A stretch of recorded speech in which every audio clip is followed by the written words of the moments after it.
Welcome to the Barrier Breakdown, Disrupting Mental Health podcast, where we talk about the clinical and practical issues that face those working in the mental health industry. Hello, everyone, and thank you for joining us for this week's episode of the Barrier Breakdown, Disrupting Mental Health. My name is Erin Melano-Bailey. I'm the Chief Operating Officer at Cognitive Behavior Institute, and my co-host, Dr. Kevin Caradad, who is the CEO and owner of Cognitive Behavior Institute. On this week's episode, we have with us a guest, Mary Jayne McCullough, who is the founder and CEO of Global Wordsmiths, an adjunct faculty lecturer of translation technologies and applied translation in the MA of Global Communication and Applied Translation program at Carnegie Mellon University, and co-chair of the Pennsylvania Immigration and Citizenship Coalition Board of Directors. She also serves as the executive committee co-chair of the Pittsburgh-based All for All Coalition and sits on several advisory boards in order to share her broad expertise in the fields of language accessibility and language justice. She is driven and passionate and dedicated to advancing a culture of language access. So Mary Jayne, thank you so much for being here with us today and with our listeners. Can you tell us a little bit about how you became interested in the intersection between language and mental health? Yeah, absolutely. Thank you so much for having me. Always happy to talk both about language access and language justice as well as mental health.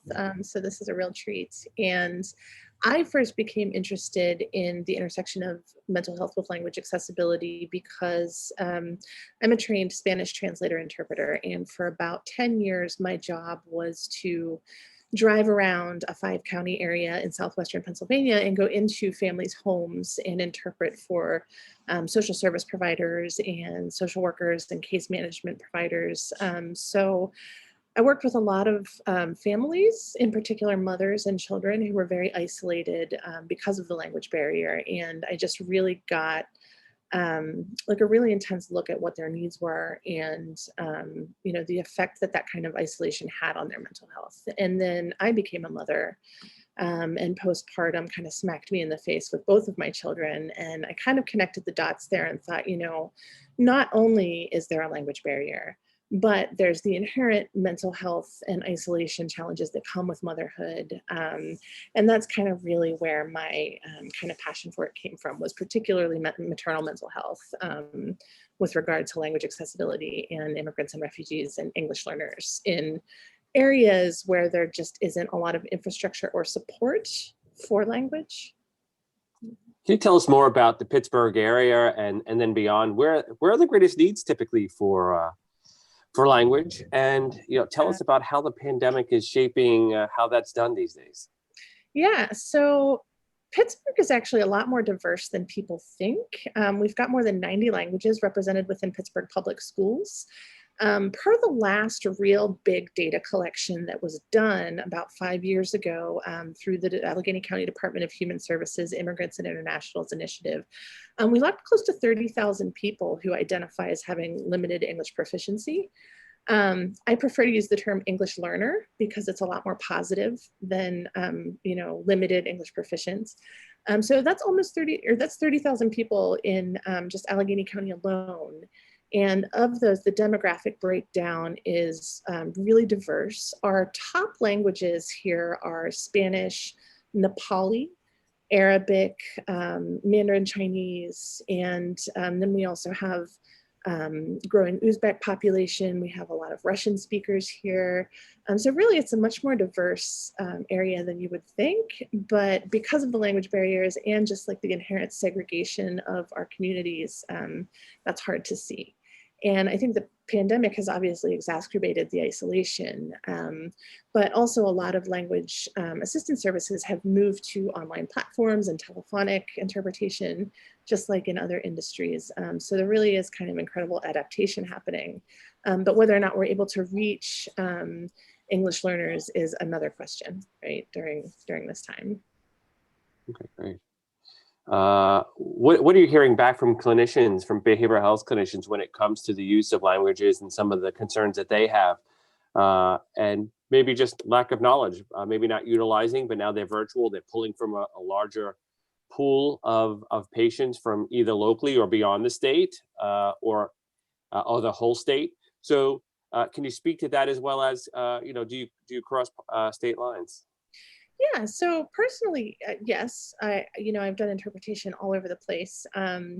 And with the use of virtual platforms, we're able to interpret for clients all over the country and even in other countries. But locally, I think language access has always been a challenge. And that, again, has just been exacerbated by the COVID-19 crisis. And I think what I hear from service providers is mostly just that the need is really smacking them in the face now, because the information that needs to go out to people is so vital, and it does regard public health, and people are in crisis. And so whereas many times I think language accessibility is an afterthought for service providers, not out of malice or for lack of want, simply because they don't have the resources or the knowledge or the tools to be effective with language access resources. But now you have that kind of deficiency sort of complicated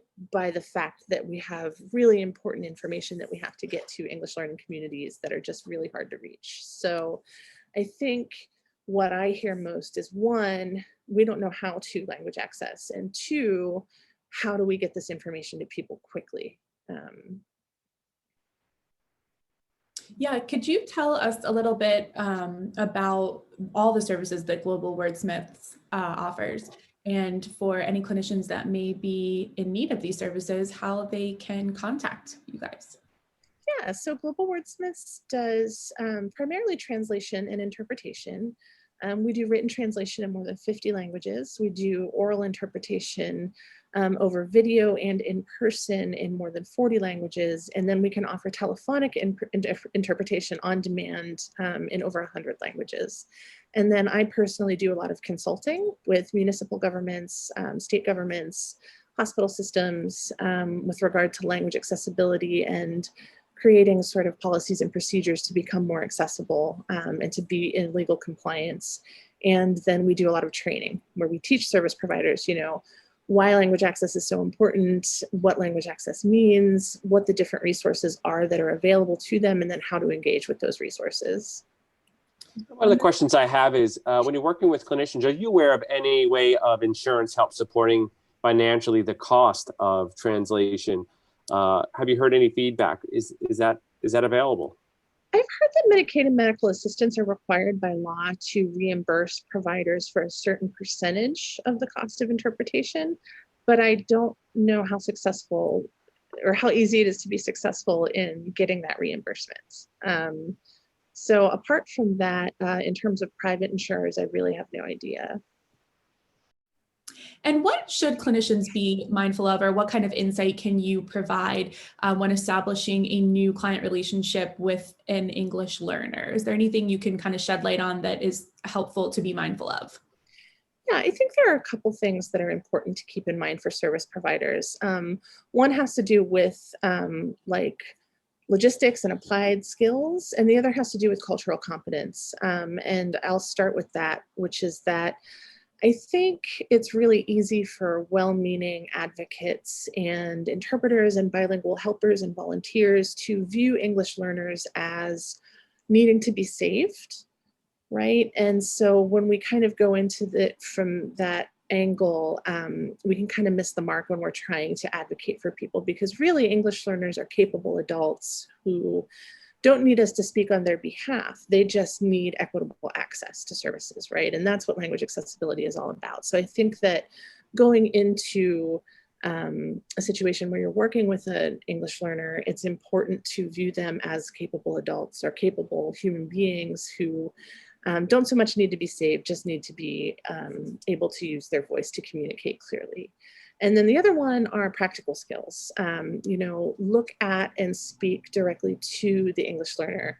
Don't look at the interpreter and ask the interpreter questions about the English learner, for example. Speak in the first person. Introduce yourself directly to the English learner and not to the interpreter, right? You want to make sure that you are communicating directly with your subject and not with your interpreter about your subject. That's excellent advice. So almost pretending like the interpreter is not there and you're just having a face-to-face conversation with another individual. Exactly. And a trained interpreter will be able to manage that for you, right? It definitely feels awkward at first, but like any other skill, the more you do it, the better at it you'll get. And over time, it feels less awkward and you start to, gain confidence in doing it. Great. That's wonderful. And for all of our clinicians who are listening or any administrators, can you tell us where they can find information about Global Wordsmiths and where they could contact you? Sure. Yeah. Our website is www.globalwordsmiths.com. You can also reach out to me directly at mjm@globalwordsmiths.com. You can visit us on Facebook or Instagram, LinkedIn, any of the big social media platforms. And in general, in Pittsburgh, we're all over the place. So feel free to reach out anyway, and it'll eventually make its way back to me, I'm sure. Wonderful. And do you have any other resources that our listeners could use to learn more about this topic? Yeah, so it's not the best resource, but lep.gov has a lot of information with regard to the legal basis for language access. There are some planning tools, but there are also a number of foundations and grassroots advocacy organizations who have created toolkits and have tons of resources. If you just Google language justice or language access, language accessibility, kind of a million tools will pop up. And, I think they're all good in their own ways. So it's really just kind of picking the resources that are right for your organization and your practice. Excellent. Well, thank you very much for all of this information. I know that language interpreting is something that clinicians typically are in need of services for clients who reach out and are in need. I know personally we have worked with services when it comes to part of our child and family center at CBI, where a custody agreement from another country for someone who is relocating here has come over, and we have been in need of getting that translated. So there are several different, types of interpreter and translation services that seem to be frequently needed. So what you guys are doing in the community and all across state lines even seems to be really well needed. So thank you so much for being with us and explaining that. Yeah, absolutely. And to that, I'll just speak one last point about language access, which is just that, even in that example where somebody may have a custody agreement or a legal document from another country that needs to be translated to be admissible in court here, I think language accessibility is something that affects English learners in every interaction they have, throughout their day and in almost every aspect of their lives. And so if you think about the impact it has on somebody to attempt anything and be met with this barrier, I think it kind of can help frame language access work in empathy, right? Where we think, wow, this person, can't easily open a bank account or take public transportation or engage with public safety or go to the store or make an appointment or speak to their child's teacher or go to the doctor without having to find outside help or do 10 times the work that we would have to do to accomplish the same task. It's easy to kind of understand how exhausted people are, right? And that's kind of like their baseline by the time they even get to you, right? So I'm actually gonna make a point to Kevin about that because Kevin, don't you think that empathetic role, I think that's a great point, because by the time a clinician, or a client calls or has found the resources, there's probably a lot of work that has gone up until that point that we take for granted as an English-speaking client living in an English-speaking country. And so I think clinicians probably, that empathetic piece is probably something really to touch on. Would you agree, Kevin? Yeah, I think, putting the effort out and be able to connect with a client in their unique language, I think would go a long way to help establishing a therapeutic alliance with them. And I think it's instrumental. And I think one of the reasons why we would really appreciated you coming on this podcast, that I'd really highlight that. Yeah, well, thanks for the opportunity. And I think, it's hard enough. I think, you hear a lot about mental health and about treatment, just, making the phone call, making that initial contact with a provider to, engage in therapy or to talk about medication is something that's really hard for people at baseline, like even before you layer in the language barrier. And so that just makes it really hard for people. And also there are a lot of cultural boundaries where even in our country, which I think is pretty open to talking about mental health and destigmatizing mental health issues, you have people coming from parts of the world where it's absolutely frowned upon and seen as a weakness. And so there are lots of other kind of things that go into it for English learners also, which just makes it really remarkable and an act of like radical strength for somebody to even make it to that point, right? Where they're talking about getting some kind of treatment. So. Absolutely. Those are all great points. Yes. Wonderful. Well, thank you so much for being here with us. And we appreciate you taking the time to share with us and our listeners more about the services about Global Wordsmiths, as well as things to keep in mind when providing care to clients who are English learners. So thank you so much, Mary Jayne. We really do appreciate your time being here with us today on Barrier Breakdown. All right. Thank you so much. So thank you so much to our listeners for tuning in for this week's episode of the Barrier Breakdown. As always, you can find us on social media on Instagram at Cognitive Behavior Institute, as well as our podcasts appear on our YouTube channel, which we do invite you to subscribe to the channel, as well as you can hear the podcast on Spotify, Podbean, and Apple Podcasts. You can find more information about Cognitive Behavior Institute Center for Education on our website, www.cbicenterforeducation.com, where we have low-cost, robust continuing education credits to further our mission of advancing the clinical efficacy of behavioral health professionals. Thank you so much for joining us this week on the Barrier Breakdown, and we will see you all next time. Take care, everyone. Thanks for listening to the Barrier Breakdown, Disrupting Mental Health podcast. Check out our website at cbicenterforeducation.com for more information and to learn about upcoming continuing education events.